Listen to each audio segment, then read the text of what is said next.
Hey guys, तो ये है थर्सडे का व्लॉग। और फिर मैं सुबह 8 बजे उठ गई थी। 9 बजे तक मैंने अपनी पूरी पढ़ाई के लिए सब सामान इकट्ठा करके स्टार्ट किया। तो आज का गोल मेरा केमिस्ट्री का था और बायो में बॉटनी पढ़ने का था। एक दिन में 2 सब्जेक्ट सही रहते हैं, फिर ज़्यादा हैवी भी नहीं हो जाता है। तो मैंने केमिस्ट्री में स्टार्ट किया अपना मोल कॉन्सेप्ट से। अभी प्रैक्टिस टेस्ट 1 जो है उसी में वही आने वाला है, अभी संडे को होगा। तो मैं उसी के लिए प्रिपेयर कर रही हूँ, रिवाइज़ कर रही हूँ।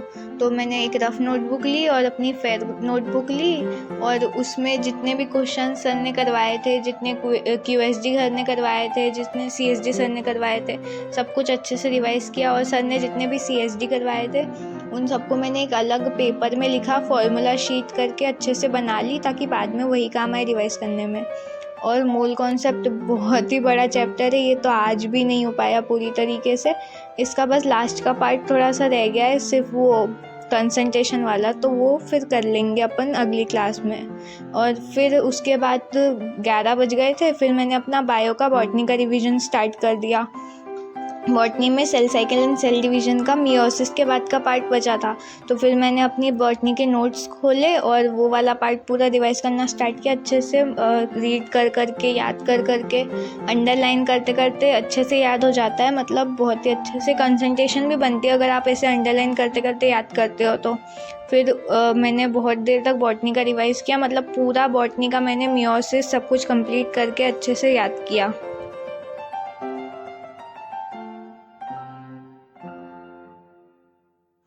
और थर्सडे को ही मेरा बॉटनी का सेल साइकिल सेल डिवीज़न वाला चैप्टर पूरी तरीके से कंप्लीट हो गया है रिवाइज़ करना। मतलब सिलेबस जितना भी था प्रैक्टिस टेस्ट का, बॉटनी का मैंने पूरा अच्छे से रिवाइज़ कर दिया। पूरा चैप्टर ख़त्म करके ही उठी मैं रिवाइज़ करके।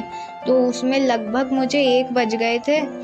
1 बजे तक मैंने पूरा अच्छे से रिवाइज़ किया। फिर 1 बजे मैं उठ गई अपना ख़त्म करके, फिर खाना खाने चली गई थी। फिर मैंने 2:30 पे लगभग अपना फिर क्लास लेनी शुरू की, केमिस्ट्री की क्लास। आज केमिस्ट्री, बॉटनी और फिज़िक्स की थी, तो फिर मैंने अपनी केमिस्ट्री की क्लास स्टार्ट की। उसमें सॉलिड स्टेट का लास्ट लेक्चर था, वो सॉलिड स्टेट आज ख़त्म हो जाएगा मतलब। फिर मैंने अपने नोट्स लिए और सर जो भी करवा रहे थे, पहले तो उन्होंने QSD करवाए, तो वो सॉल्व किए। वो मुझसे एक हुआ, फिर एक नहीं हुआ, तो बस उसके लिए अब फिर जब वो चैप्टर आएगा तब उसके लिए प्रिपेयर करेंगे अच्छे से। फिर उन्होंने जितना करवाते गए मैं करती गई, और क्लास के साथ साथ ही नोट्स भी बनाती गई अच्छे से, और क्वेश्चंस के लिए खाली खाली जगह छोड़ती गई।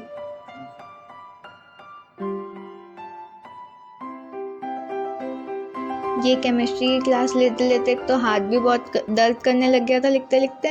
और फिर इस क्लास के बाद ना मेरा एकदम से बहुत ज़्यादा हेडेक होने लग गया था, और पता नहीं मतलब मन ही नहीं कर रहा था कि इसके आगे कुछ पढूं। आंखें भी नहीं खुल रही थी, बहुत सर दर्द कर रहा था। बट मैंने फिर भी अपनी बॉटनी की क्लास ऐसे ले ली। उसमें मैंने नोट्स साथ साथ में नहीं बनाए लेक्चर के, मैंने बस उसको देख लिया, 2x पे करके लेक्चर देख लिया और समझ लिया कि क्या पढ़ा रहे हैं सर।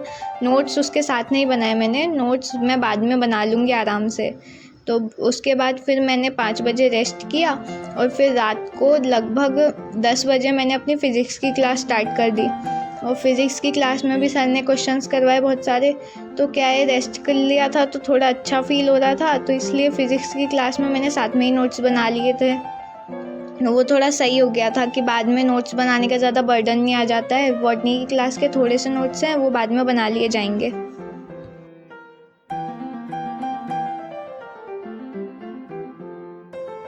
बस फिर फिज़िक्स की क्लास कंप्लीट करके रात को 12 साढ़े 12 तक हो गया था, और उसके बाद फिर मैं सो गई थी। अपना नोट्स वगैरह जितने थे उतने ही बनाए मैंने उस दिन, ज़्यादा कोई मेहनत